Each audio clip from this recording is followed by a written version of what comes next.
Muy buenos días, distinguidos amigos. Bienvenidos a otra entrega del Diálogo Libre de su periódico Diario Libre, esta vez en la serie en la que dialogamos con los candidatos presidenciales de las diferentes fuerzas políticas que terciarán en los comicios del próximo domingo 5 de julio.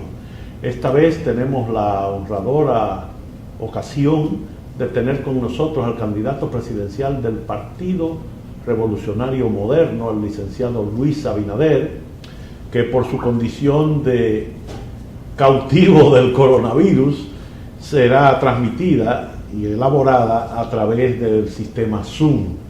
Por eso queremos pedir de antemano excusas por cualquier falla de tipo técnico que ocurra durante la transmisión, porque esto se está logrando en 6 o 7 locaciones diferentes. Quiere decir que por cualquier lado puede ocurrir un fallo que trataremos de solventar de la mejor manera posible. El candidato Abinader está acompañado del señor Lisandro Macarulla, que es director del gabinete presidencial, de Pedro Silverio, que es el asesor económico, de Miguel Seara Hatton, que es el coordinador de políticas públicas del gabinete presidencial, Jochi Vicente, coordinador de la Comisión Económica del mismo gabinete, y Alejandro Fernández, que es miembro del gabinete presidencial. El panel de periodistas que tendrá a su cargo la conducción de este diálogo libre está encabezado por la subdirectora de Diario Libre, la periodista Inés Aispún, y el editor político de Diario Libre, el periodista Abel Guzmán. En unos instantes arranca este diálogo libre con el candidato del Partido Revolucionario Moderno, licenciado Luis Abinader, a quien damos la más cordial bienvenida con nuestro agradecimiento por haber aceptado esta invitación. Como hacemos siempre, mostramos que todos estamos protegidos. Eso incluye a don Luis, que yo le pedí que se quitara la máscara para que todos pudieran ver que él está en muy buena salud a pesar del coronavirus. Así es que, don Luis, bienvenido a este diálogo libre. Bueno, muchas gracias, Adriano, muchas gracias, Inés, Abel. Bueno, ya hemos pasado lo peor de esta enfermedad. Tenemos 3 días sin fiebre. Tuvimos unos días difíciles, unos días bastante difíciles, pero ya como dije, lo pasamos y Raquel y yo hemos ido más o menos al mismo nivel. Y no hemos servido de ella de enfermera y yo de enfermero. O sea que nos hemos complementado en esta parte, pero gracias a Dios ya nos sentimos bastante bien, estamos sin fiebre y con más ánimo. Todavía obviamente nos quedan unos días de recuperación, pero muy contento de que el desempeño haya sido de esa naturaleza. Y las 2 niñas de 3, fueron 2 afectadas, están prácticamente asintomáticas. Es una de 23 y otra de 18. Ustedes saben que a esa edad, es bastante leve cómo le afecta la enfermedad. Pero estamos aquí para responder las preguntas de Diálogo Libre para Diario Libre. Muchas gracias, don Luis. Díganos, ¿cómo va la campaña en este último tramo? Hoy es lunes, quedan pocos días ya para la definición. ¿Cómo se siente usted en este momento de la campaña? Si tú sabes, Adriano, que la campaña tiene todas sus responsabilidades. La campaña tiene varios ejes y todos esos ejes de campaña, operativo, electoral, finanzas, administrativo, todos esos ejes tenían su responsabilidad, sus equipos, y esos equipos han continuado trabajando. Y lo que hemos hecho en cuanto a la representación física, territorial, es que hemos hecho varios frentes de campaña, y en esos frentes ha estado José Ignacio, ha estado don Hipólito, que se ha integrado bastante también, ha estado también, obviamente, la vicepresidenta, que nos ha representado, y todo un grupo de líderes del partido que se han ido desplazando a todas las provincias donde, para que no sientan que no tienen presencia del liderazgo. Y algo además es que previo a ser declarado con COVID-19, ya en estos últimos 2 meses, nosotros con la ruta solidaria, Adriano e Inés, habíamos recorrido prácticamente el país. O sea, yo había recorrido el país completo. Ningún político había recorrido el país como lo hice yo en los últimos 2 meses, digo, y como lo he hecho en los últimos meses y años. Entonces ya la única provincia que yo no había recorrido, pero que sí había ido Raquel, era Pedernales. O sea que, de hecho, han estado con nosotros y han podido siempre conversar. Y yo durante toda esta campaña he estado muchas veces en todos los municipios y distritos de nuestra república. Doña Inés. Perdón, Inés, y en términos que es lo más importante, en términos de las encuestas, pues como todas las encuestas apuntan, nosotros nos vamos cómodamente en una primera vuelta. Muy bien. Don Luis, muchísimas gracias primero por recibirnos hoy en esta situación, y mi primera pregunta va más por el tema económico. ¿Cuál es su máxima o su mayor preocupación en esta realidad que cambia cada semana, cambia, o cada día cambia los números del desempleo, de la apertura? ¿Cuál es su preocupación actual? En este diálogo libre me hice acompañar de manera virtual de nuestro equipo económico, que está aquí presente, Lisandro Mascarulla como director del gabinete presidencial, Miguel Seara, que es el director de políticas públicas, Ochi Vicente, que es el director de la parte económica, y conjunto también a miembros destacados de nuestro equipo, que es Pedro Silverio y Alejandro Fernández. Esa es nuestra mayor preocupación junto con el tema de salud, porque va unificado también uno con el otro. Tenemos también que mejorar el tema de salud para poder también llegar a la normalización de la situación económica. Nosotros desde el primer día, Inés, hemos estado evaluando la situación económica del país. Fíjate que a los 2 días de ya haber pasado las elecciones municipales y el presidente hablar y empezar a tomar las medidas especiales en relación con la pandemia, ya nosotros habíamos anunciado la necesidad de un salario mínimo universal de los 10,000 pesos, que es diferente al que ellos han estado dando de 8,500. No digo solamente diferente en cuanto al monto, sino que esos 8,500 es si están empleados. O sea que ahora, si a miles de esas personas lo liquidan o temporalmente están fuera de sus trabajos, pues no van a recibir el FASE. El planteamiento de nosotros era de 10,000 pesos como un salario universal a los trabajadores formales e informales que perdían sus empleos. Porque nosotros sabíamos lo que venía, lo que se llamaba la precrisis, que era lo que estamos en ese momento, y la crisis donde nosotros estamos ahora. Entonces, yo creo que tenemos que dividir la solución económica, Inés, en 2 aspectos. Primero, en atender este momento coyuntural de gravedad, de emergencia, y ir caminando hacia con un plan específico ya hacia la normalidad, hacia la normalización de las actividades económicas. En ese sentido, nosotros pensamos que debe de establecerse ese salario, como dije y repito, universal de los 10,000 pesos, que debemos de mantener también las ayudas de solidaridad, como se había planteado, y nosotros lo habíamos planteado desde el primer día también.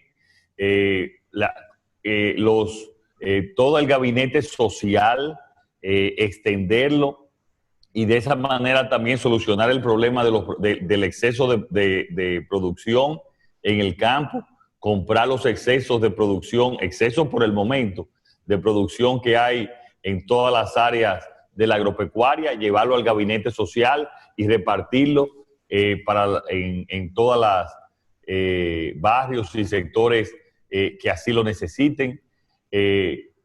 Duplicar en estos meses lo que es el presupuesto de salud.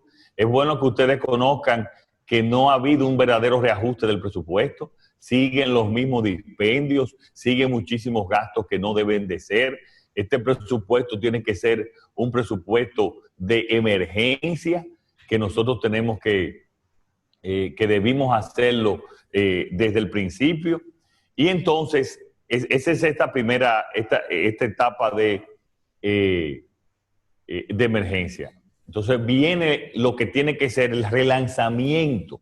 Ese relanzamiento para llegar a una normalización de la economía. Y eso implica incentivos fiscales especiales en el área de la construcción, que es la actividad económica que más rápido puede activarse, en la construcción de viviendas de bajos recursos, que al mismo tiempo estamos atendiendo necesidades que son de mucho tiempo, y una masiva construcción de viviendas de bajos recursos, la construcción de los acueductos, empezar la construcción de todos los acueductos del país, que con menos de 40.000 millones está presupuestado que se pueden construir, y con eso podemos conseguir financiamiento prácticamente a tasa cero de organismos multilaterales y a plazos muy convenientes.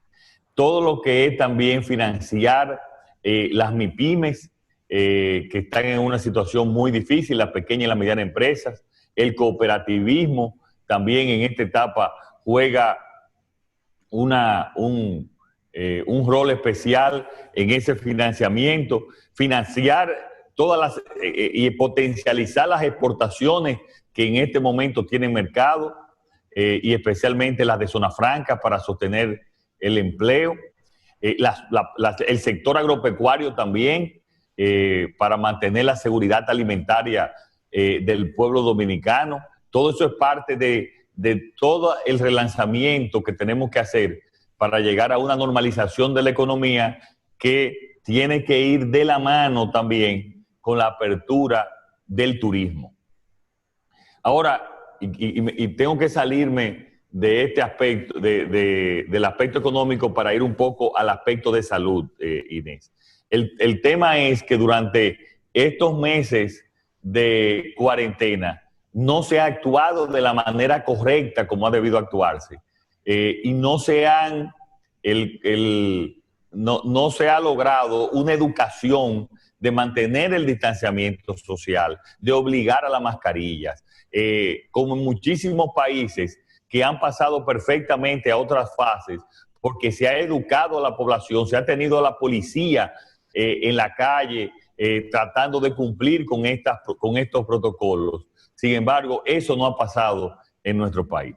Sobre el tema económico, a mí me gustaría que tanto Miguel Seara como Jochi abundara sobre los planes que tenemos nosotros en tema del momento de este especial de seguridad a toda la población, como también en el tema del relanzamiento de la economía. Bueno, saludos a todos. Yo creo que es importante establecer que tenemos grandes prioridades. Crear grandes objetivos, crear medios de vida, garantizar la salud de la población, generar divisas, generar empleo, garantizar un impacto territorial, mejorar la calidad del gasto y enfrentar el problema de la corrupción y la impunidad. Para eso, como señalaba hace un momento nuestro candidato, vamos a dar prioridades a unos 6 sectores. El tema agrícola, que tiene que ver con todo lo que es abastecimiento de productos alimenticios y cultivo de ciclo corto, y en la medida de lo posible poder generar exportaciones.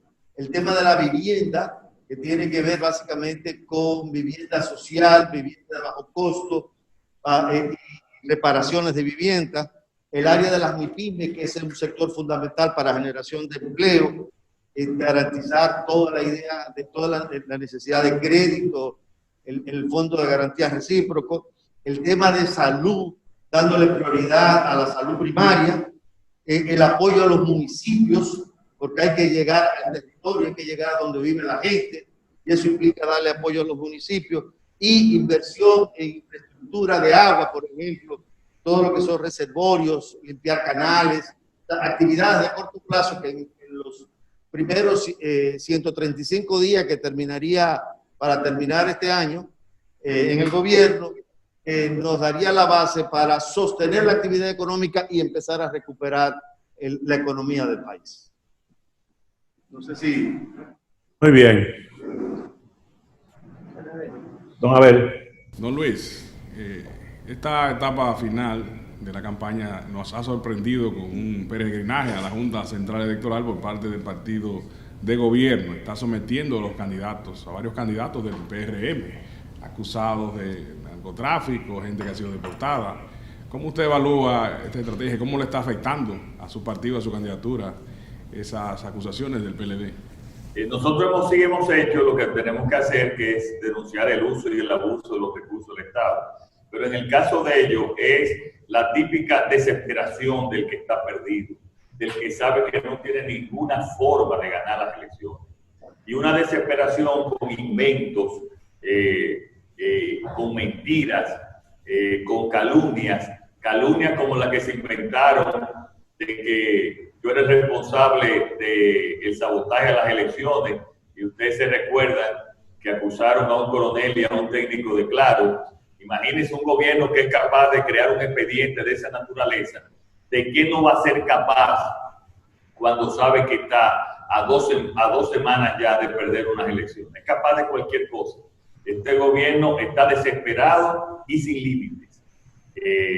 límites en sus acciones. Por lo tanto, esperemos cualquier cosa de este gobierno de aquí hasta el 5 de julio. Lo que sí, nosotros nos defenderemos sencilla y puramente con la verdad y con nuestra hoja de vida que ha sido transparente, tanto la mía como la de mi familia, que lo que ha hecho es servir a este país y no ir a servirse al gobierno y hacer negocios al gobierno. Muy bien, doña Inés. En el tema del presupuesto, Pedro Silverio, miembro de su equipo, escribió en Diario Libre el viernes pasado un análisis bastante duro. Y en este mismo día, Educa pedía que se mantenga el 4% para la educación. En este tema, ¿cuál sería su opinión? Bueno, el tema del 4% es una ley que nosotros tenemos que cumplir. Lo que sí tengo que decirle es que al llegar al gobierno el 16 de agosto, Inés, va a ser un gran desafío. Nosotros armar un presupuesto para el 2021, pero la educación es y será, primero vamos a cumplir con la ley y nosotros siempre será una prioridad en términos de la coyuntura y de la crisis, como también en temas permanentes. Y una educación que realmente cumpla con los objetivos, que establezca objetivos cada año de superación.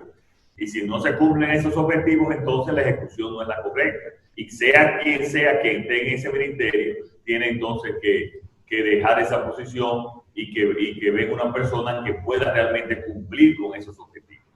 Que ha sido un fracaso en este gobierno que después de 7 años, no lo decimos nosotros, lo dicen todos los indicadores internacionales, después de 7 años de aplicar el 4%, no ha mejorado ninguno de los indicadores básicos de la educación. Nosotros estamos de acuerdo, obviamente, en mantener y cumplir la ley del 4% del Producto Interno Bruto y también de mejorar de manera drástica la calidad de la educación con una reeducación de nuestro cuerpo de profesores y mejorando también el currículo. Por ejemplo, hoy en la República Dominicana todavía lo que tenemos es horario extendido. No hay tanda extendida, hay horario extendido, que son dos cosas diferentes, porque después del almuerzo no se ha podido establecer lo que desde la Coalición por la Educación Digna hace 8 años se había programado de los talleres a los estudiantes para darle cursos en diferentes áreas y según las regiones del país. Nada de eso ha podido establecerse. Por lo tanto, con nosotros con el gobierno del cambio, es que viene la verdadera revolución educativa para mejorar la calidad de la educación en nuestro país. Retomando el tema del presupuesto, Decía Pedro Silverio de su equipo económico que el presupuesto suplementario fue pensado como si el año terminara en agosto y el año sigue hasta diciembre.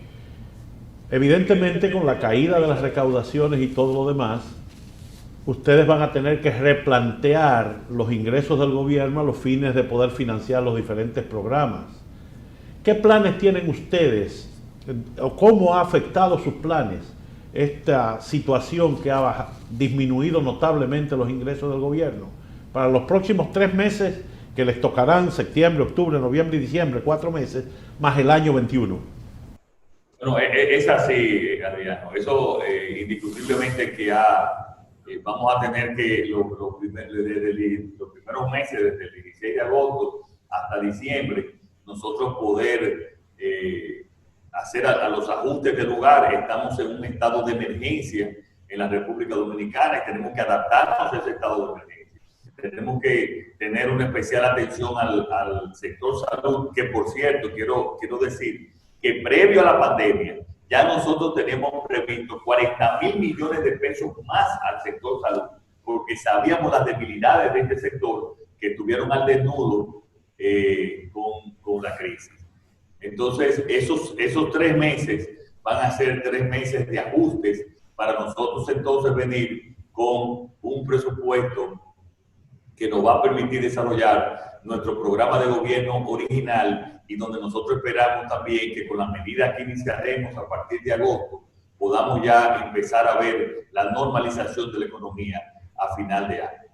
Sobre esto me gustaría que Jorge y el mismo Pedro pudiese abundar sobre los planes que tenemos en este aspecto. Adelante.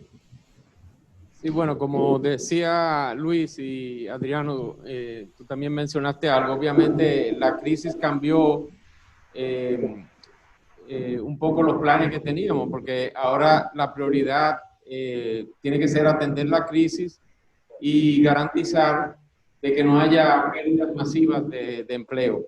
Y eso nos impone unos grandes retos en el financiamiento de todo esto. Lo primero que nosotros tenemos que hacer, y que estamos comprometidos con hacerlo, es eliminar todo lo que tiene que ver con el dispendio del gasto público para poder crear lo que nosotros hemos llamado disponibilidades que podamos utilizar para financiar esos proyectos que ha mencionado Luis, el incremento en la salud, el mantenimiento del presupuesto de educación, pero estamos conscientes de que en el muy corto plazo, aunque vamos a eliminar todo ese dispendio, todavía va a ser necesario mayores recursos para el financiamiento de todos estos programas. Y por eso, otra parte fundamental dentro de nuestros planes en el muy cortísimo plazo es obtener los recursos de financiamiento para el apoyo que vamos a necesitar para este presupuesto que termina en el 2020 y lo que tiene que ver en el 2021. Y dentro de las cosas que nosotros hemos hablado dentro del equipo es, hay que sentarse con los organismos multilaterales. Hay, por ejemplo, deuda, que es poca, cerca, si no me equivoco, cerca del 20% de la deuda externa es con organismos multilaterales. Nosotros tenemos que sentarnos con esos organismos y negociar con ellos algún tipo de flexibilización en el pago de las amortizaciones que corresponden al año 2020, a lo que queda del año 2020, 2021 y quizás hasta 2022. Tenemos que buscar más recursos, tenemos que tocar otra vez la puerta de esos organismos, el Fondo Monetario, el Banco Mundial, el BID, para poder obtener los recursos que vamos a requerir para este relanzamiento de la economía y el apoyo de las actividades para evitar la pérdida de empleo. No sé, Pedro, si quisiera abundar un poquito más. Sí, yo me quiero referir a la parte del presupuesto complementario, que ciertamente es una muestra de los niveles de transparencia con los que el gobierno maneja en sentido general su gestión pública, pero en este caso lo del presupuesto, porque en primer lugar el gobierno hizo un énfasis de un déficit de un 5%, que dadas las informaciones que están contenidas en ese presupuesto complementario, probablemente sea el 5% de déficit que el gobierno va a dejar al 16 de agosto. Pero van a cubrir unas necesidades de financiamiento en los programas de relanzamiento de la economía que probablemente van a implicar un incremento del déficit fiscal en aproximadamente 2 puntos porcentuales más. De hecho, The Economist, en un análisis reciente de hace 2 días, está planteando que el déficit fiscal en la República Dominicana será de 6.2 a final de año. Yo creo que todavía es una cifra bastante conservadora, pero un gobierno que va a entrar nuevo con programas sociales que no se pueden detener porque estos programas tienen que ser mantenidos hasta que se normalice la economía, tendrá necesidades adicionales de financiamiento. Pero además, el gobierno no explica en ese presupuesto complementario cuáles son los supuestos macroeconómicos que están en los cálculos de esas cifras. Imagínense ustedes si no se dice cuál va a ser la tasa de cambio que el gobierno está considerando para final de año, o el promedio de tasa de cambio para lo que resta del año, de qué manera puede establecer un valor en el presupuesto de los compromisos en moneda extranjera que tiene la República Dominicana, que tiene el gobierno para lo que resta de año. Entonces, estos son elementos que son necesarios incluir y que revelan también una concepción del Estado, o una falta de concepción de la continuidad misma del Estado. Ese hecho también puede ser visto en el sentido de que nuestro candidato desde un principio planteó al gobierno la necesidad de aunar los esfuerzos para juntos crear las condiciones para enfrentar los desafíos de la pandemia del COVID-19. El gobierno ignoró siempre esa propuesta de nuestro candidato y ahora ignora también porque unilateralmente genera un presupuesto complementario con este nivel de opacidad sin tomar en cuenta esas propuestas y la continuidad del Estado. Pero yo quiero apuntar aquí. Perdón, a ver, sí. Quiero apuntar, Adrián. Mira, decía Jack Welch, un famoso gerente que recuperó General Electric en un momento, y que ha sido un escritor, mucho de aspectos gerenciales, pero también de aspectos económicos, que cualquier gerente puede administrar bien el largo plazo, que cualquier gerente puede administrar bien el corto plazo, pero que el buen gerente es el que puede unificar el corto plazo con el largo plazo. Nosotros lo que tenemos que hacer aquí es, esta coyuntura especial que tenemos, primero, no desamparar a nadie en la República Dominicana, mantener a todos dándole la ayuda necesaria para que no pase hambre, para que la salud pueda ser una salud digna y atender la pandemia y mantener todos los servicios básicos del gobierno de manera digna. Eso es fundamental y eso hay que lograrlo de cualquier manera. Pero al mismo tiempo nosotros estamos planificando para entonces hacer ese relanzamiento de la economía, empezando el 16 de agosto, que nos lleve a la normalización a finales de año. Y nosotros estamos optimistas. Yo he visto estudios de mercado que se han hecho algunas firmas hoteleras importantes sobre el deseo de viaje especialmente los norteamericanos, los canadienses, incluso europeos. Y hay un enorme deseo de viajar. Ya. Incluso los hoteles en México están abriendo, los hoteles en Jamaica están abriendo, los hoteles que más tarde tienen planificado una apertura son los nuestros, porque no ha habido una buena coordinación con el Ministerio de Turismo ni con el gobierno tampoco. De tal manera, lo que quiero decirte es que el país puede tener la mayor seguridad de que no se va a quedar nadie desamparado, de que por una vía del gobierno o por otra, nosotros vamos a atenderlo en esta etapa especial. Claro, y que vamos a preparar entonces las condiciones para que puedan pasar de esta etapa especial al empleo permanente que ya tenían o lo que vamos a crear con los planes que tenemos nosotros ya originales en nuestros planes de gobierno. Muy bien. Ahora sí, a ver. Precisamente siguiendo ese tema, don Luis y su equipo económico, ¿usted entiende que, dado que se pospuso la fase 3 de la desescalada, el país está preparado para recibir vuelos a partir de julio, principios de julio, y de una apertura del turismo y de los hoteles ¿Qué ha faltado si no es así? Mira, lo que yo creo es que nosotros tenemos que estar preparados si cumplimos con los protocolos establecidos. Nunca vamos a estar preparados a ver si no se cumplen con los protocolos de aislamiento, de distanciamiento social, con los protocolos de que todos tenemos que llevar mascarillas fuera de nuestro hogar. Sí, esos protocolos tenemos que cumplirlos. Si nosotros hubiésemos seguido esos protocolos desde el principio, hubiésemos perfectamente estado ya en la fase 3. ¿Y por qué otros países lo han hecho y nosotros hemos fracasado? Porque no hemos tenido una buena gerencia, una buena educación, una buena implementación de esos protocolos sanitarios, como lo han hecho en otros países.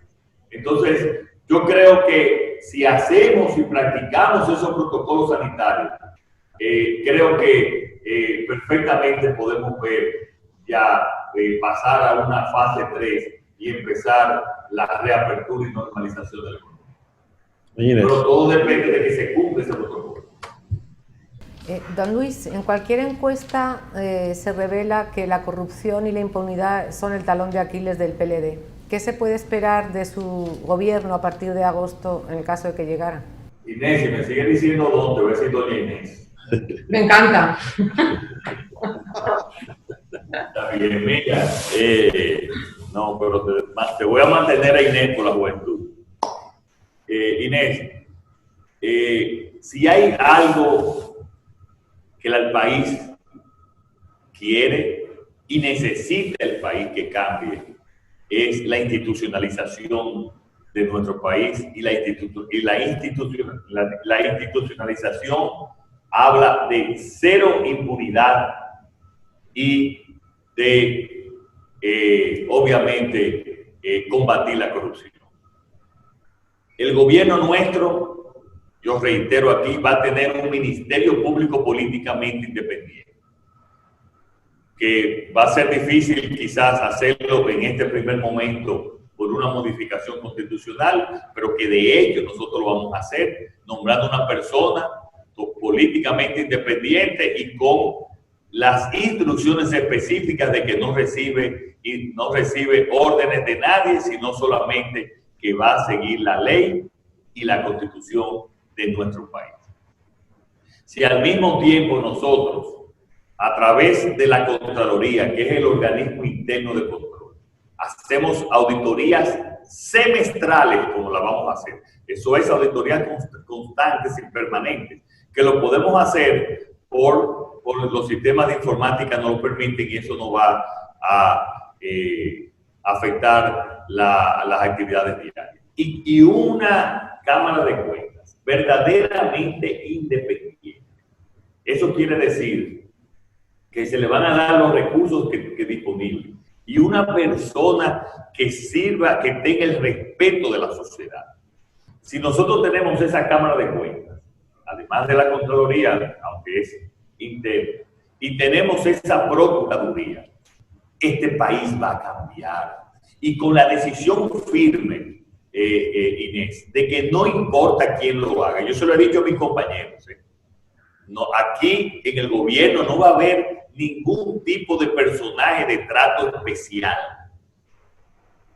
Todo el mundo va a tener el mismo nivel ante la ley, empezando por el presidente de la República. Este país tiene que cambiar, y este país va a cambiar con nosotros en términos de corrupción. Que no le quepa a nadie la menor duda. Tomando de nuevo el tema de los temas interesantes, usted habló de los acueductos, y yo creo que es muy importante que cada ciudad tenga su propio acueducto, algunos muy obsoletos en la actualidad. Pero para eso se necesita un mejor cuidado del medio ambiente, no solamente en términos de la siembra de árboles y la protección de las cuencas, sino también el ambiente de las ciudades. ¿Qué planes tiene? Y además crea mucho empleo. ¿Qué planes tiene Luis Abinader, en términos del medio ambiente? Adrián, voy a pasar un poquito los acueductos. Los acueductos, tú sabes que el presupuesto de INAPA está bajo el presupuesto de salud, fíjate, si es tan importante que el agua es salud, o sea, sin calidad de agua no tenemos una buena salud. Incluso los altos niveles de mortalidad infantil se atribuyen en parte a la calidad del agua en nuestro país. Por lo tanto, eso es fundamental y eso cuesta poco menos de 40.000 millones de pesos, que nosotros vamos a buscar el dinero para en 4 años construir todos los acueductos del país. Eso es sin las fuentes de agua, es decir, sin las presas, sino arreglar y construir acueductos regionales que salen más baratos, salen más económicos en todo el país. Y además vamos a crear fideicomisos para que sean administrados por alianzas público-privadas, de tal manera de que podamos tener unos mejores resultados y no se politice algo tan importante como es el caso que se han politizado las corporaciones de acueducto y alcantarillado en nuestro país, que tenían ese origen de una alianza público-privada. En cuanto al medio ambiente, lo primero que vamos a tratar, incluso en el poco periodo de transición que vamos a tener, pero vamos a trabajar, es en aprobar la ley de ordenamiento territorial. Es una ley de uso de suelo, es una ley que está para mí de las leyes o la ley más importante que está pendiente, y por cierto, la más importante para el medio ambiente, que es que de una vez y por todas nos va a decir qué tenemos que cuidar, qué áreas tenemos que cuidar, qué podemos desarrollar. Y eso ha pasado años en el Congreso y no ha habido un solo gobierno que se preocupe. Incluso esa ley debió ser aprobada previo al Ministerio de Medio Ambiente. Entonces, ahora en los últimos tiempos, y creo que a esto se refiere, hemos visto con vergüenza, hemos sufrido en la gran capital esos vertederos a cielo abierto que son el ejemplo de toda una contaminación. Nosotros vamos a establecer un fondo especial para desarrollar todas las industrias del reciclaje en nuestro país. Ya no es un vertedero con un relleno sanitario que tenemos que hacer. Nosotros tenemos que irnos ya al reciclaje. Ya es factible económicamente que la basura pueda producir energía. Y con las reformas que vamos a hacer al sistema de energía de nuestro país, podemos establecer que esa energía inmediatamente pueda venderse al mismo municipio. Lo que se llama la economía circular la vamos a impulsar. Ya yo espero que en esos 4 años que el país no vea un solo vertedero a cielo abierto en la República Dominicana. Eso sencillamente es una barbaridad. Cada vez que yo paso por los pueblos y veo esos vertederos a cielo abierto, es la cara del subdesarrollo, es la cara de la insalubridad, de la contaminación. Nosotros le vamos a dar especial atención. Y lo bueno de todo eso, Adriano, es que en la gran mayoría de los casos no necesitan de los recursos públicos y que se pueden hacer con alianzas público-privadas, que va a ser una herramienta de mucha ayuda para nuestro gobierno en la creación de empleos y también en la reactivación económica que nosotros planteamos. Muy bien, don Abel. Don Luis, está cada día creciendo el número de países que están permitiendo, dando la luz verde para el voto en el exterior. Sin embargo, hay quejas de que algunas personas han sido trasladadas, no están en el padrón en los Estados Unidos. ¿Cómo evalúa usted el proceso, si está conforme, como lo ha estado llevando la Junta Central Electoral, el voto en el exterior? Yo quiero decir que eso ha sido una lucha tremenda, porque el partido de gobierno no quería el voto en el exterior. Y se opuso e hizo todas las estrategias de obstáculos posibles para eso. Hemos estado estudiando de que hay dislocación en el voto en el exterior y estamos en proceso de solucionarlo. Pero sí, esas denuncias han sido verdaderas y estamos estudiando cómo solucionarlo conjuntamente con nuestros equipos en la. Doña Inés. Luis, habría que pensar entonces que pronto vamos a tener que hablar otra vez de los temas pendientes como el pacto fiscal. ¿Qué tienen previsto para eso? Bueno, usted sabe, Inés, que según la Estrategia Nacional de Desarrollo, previo al pacto fiscal, tiene que venir el pacto eléctrico, porque sucede que la mitad del déficit del sector público no financiero proviene del déficit específicamente de la distribuidora, del sector eléctrico, pero específicamente de la distribuidora. Entonces, nosotros estamos dispuestos primero a discutir rápidamente el pacto eléctrico para ver y planificar cómo vamos eliminando ese déficit, porque es fundamental, y también discutir un pacto fiscal. Ahora, que se entienda que el pacto fiscal, porque mucha gente cree que el pacto fiscal es una reforma tributaria para aumentar los impuestos, y no es así.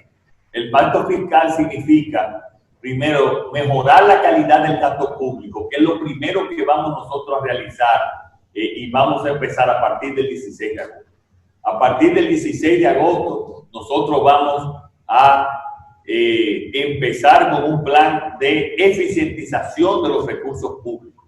Entonces ahí ya vamos a ir trabajando. Eso es parte esencial del pacto fiscal y eso nos va a tomar esos 3 meses primeros de gobierno. La eficientización y mejorar la calidad del gasto público, que usted perfectamente sabe que es la queja principal de los organismos económicos nacionales e internacionales. Entonces ahí viene una reforma tributaria.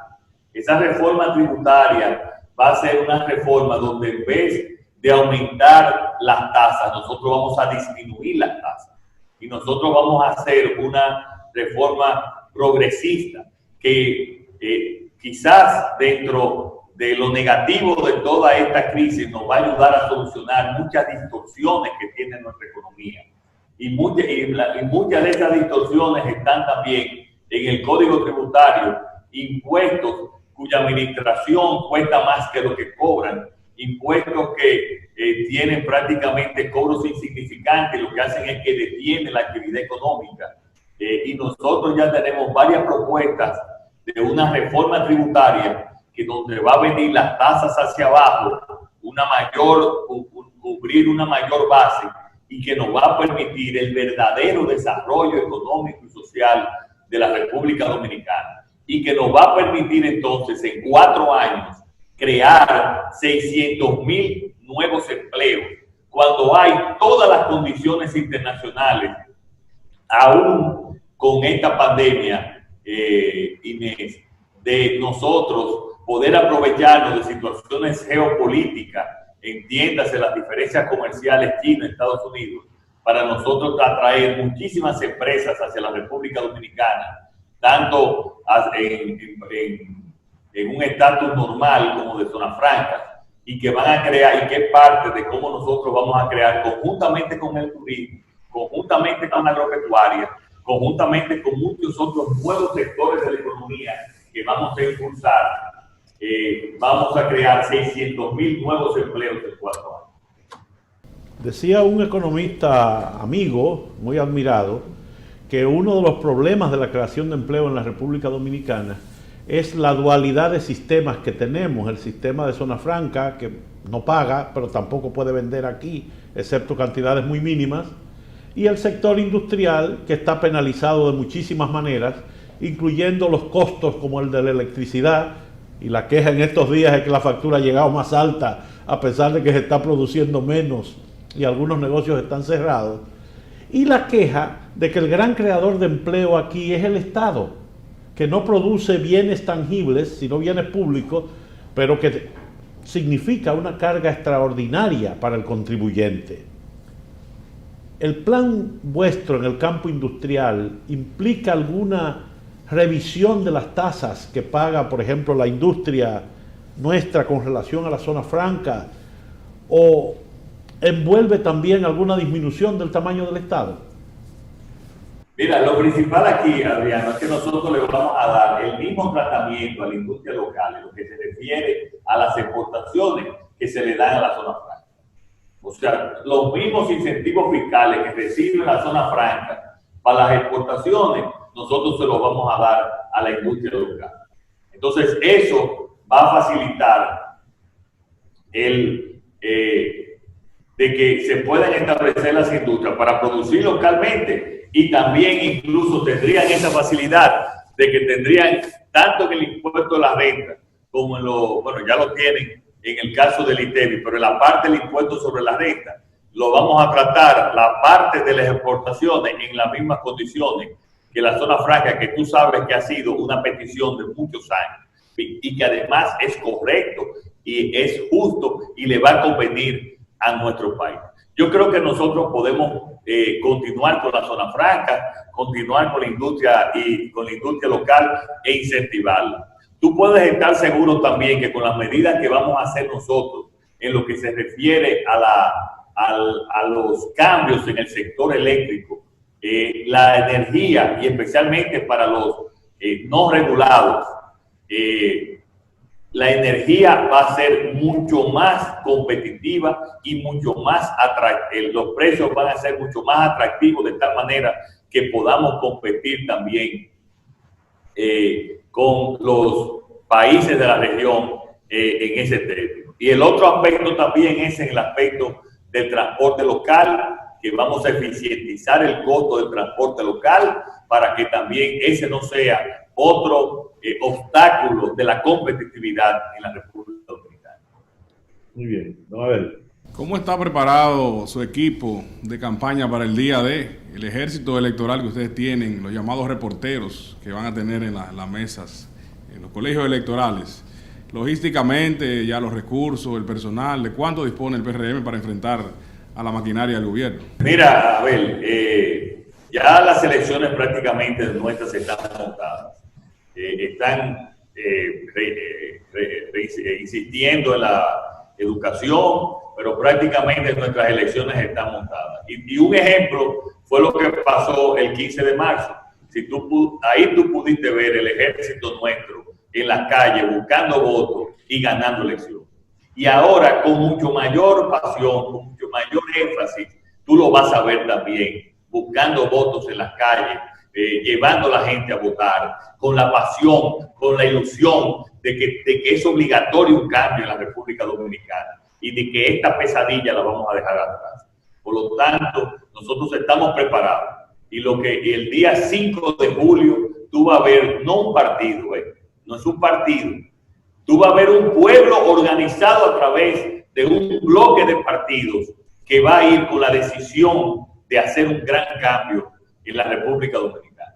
Eso es lo que veremos el 5 de julio. Inés. Se ha quedado, yo creo, sin responder una pregunta de las que ha hecho el señor director. Es en relación al adelgazamiento del Estado. Si estaríamos pensando en una reducción de la nómina pública. Nosotros estamos pensando, Inés, en una eficientización de todo el aparato del gobierno. Porque mira lo que pasa en el caso nuestro. Tú ves, sobran personal en unas áreas, pero lo que hemos visto es que falta muchísimo personal sanitario en la República Dominicana, faltan muchísimas enfermeras, tú ves médicos desempleados, pero faltan médicos especialistas en todo el territorio nacional que yo he podido ver y contactar.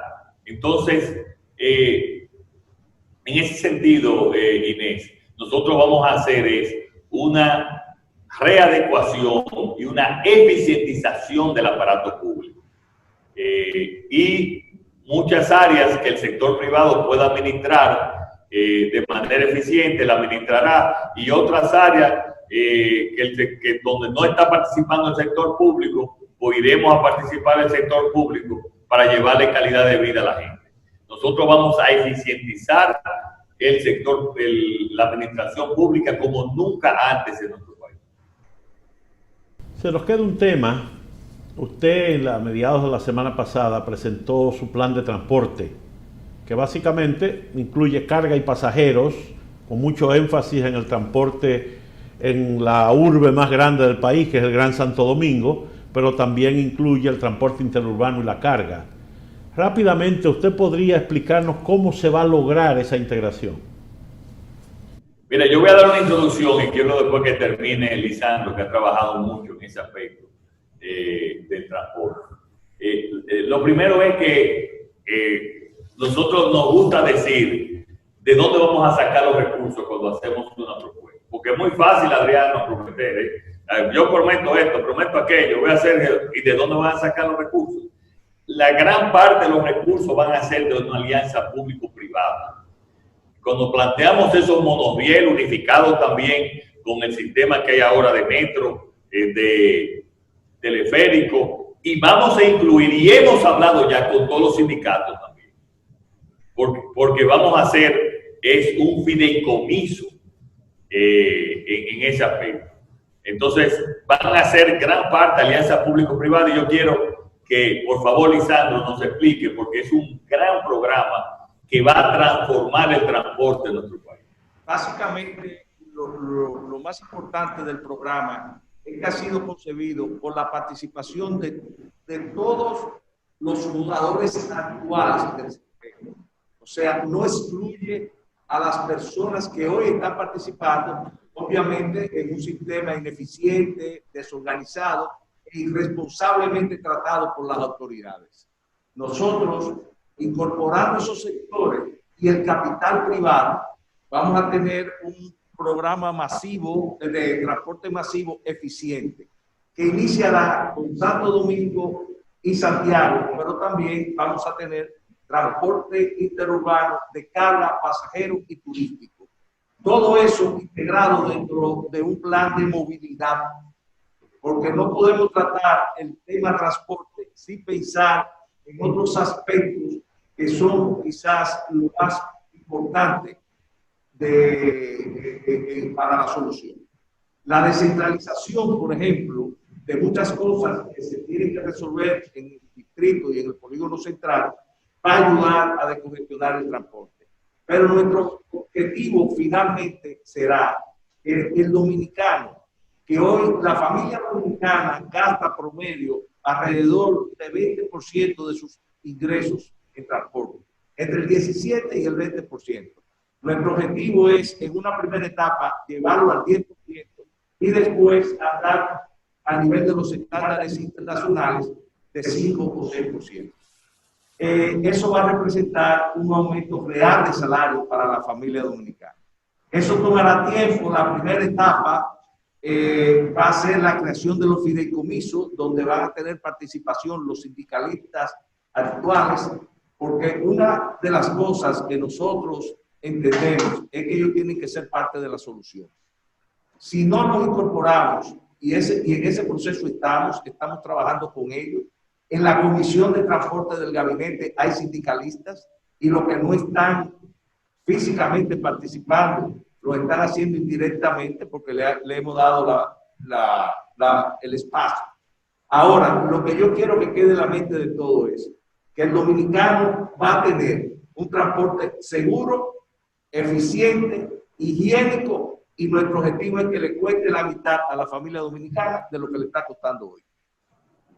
Muy bien, don Abel. Don Luis, vemos que su salud ha evolucionado bien, como han dicho sus médicos, y se le ve. ¿Tiene previsto usted para final de la campaña, el último tramo, los últimos 4 o 5 días, alguna reintegración o cómo participará en ese cierre de la campaña de su partido? Bueno, yo desde aquí estoy en comunicación constante con el país, casi todo el país de manera virtual, pero yo ya mañana pasado nos va a decir el médico y nos va a hacer la prueba, y dependiendo de nuestra situación, pues nos dirá ya qué podemos hacer, si podemos ya estar activos de nuevo en la calle. Ya de todas maneras, yo no soy ya un paciente, yo no contagio, porque ya hice, según los médicos, ya en esta etapa ya no hay contagio, pero de todas maneras tenemos que tomar todas las medidas más extremas del lugar, y creo que de mañana martes a miércoles, pues nosotros ya los médicos van a decidir lo que podemos hacer. Pero me siento bien, siempre hay algunos residuos, pero tengo apetito, no tengo fiebre, o sea, vamos bien, vamos bien. Te puedo decir que estoy casi normal. Muy bien. Un tema que en otras campañas siempre ocupa muchos titulares, pero que en esta ninguno de los partidos ha sacado, quizá por el tema de la pandemia se lo ha llevado todo, es el tema de nuestras relaciones con Haití. ¿Cómo las plantea en un gobierno suyo? Bueno, mira, es que yo creo, Inés, que aquí no hay una verdadera política de relaciones exteriores. No solamente con Haití, sino en relación con otros países también. O sea, ¿cuál es nuestra política de relaciones exteriores con Estados Unidos? Real. Hay una política, tenemos nosotros todo un departamento estudiando las situaciones de Estados Unidos, cómo debemos nosotros reaccionar, cómo podemos aprovechar circunstancias y coyunturas. Yo no lo creo.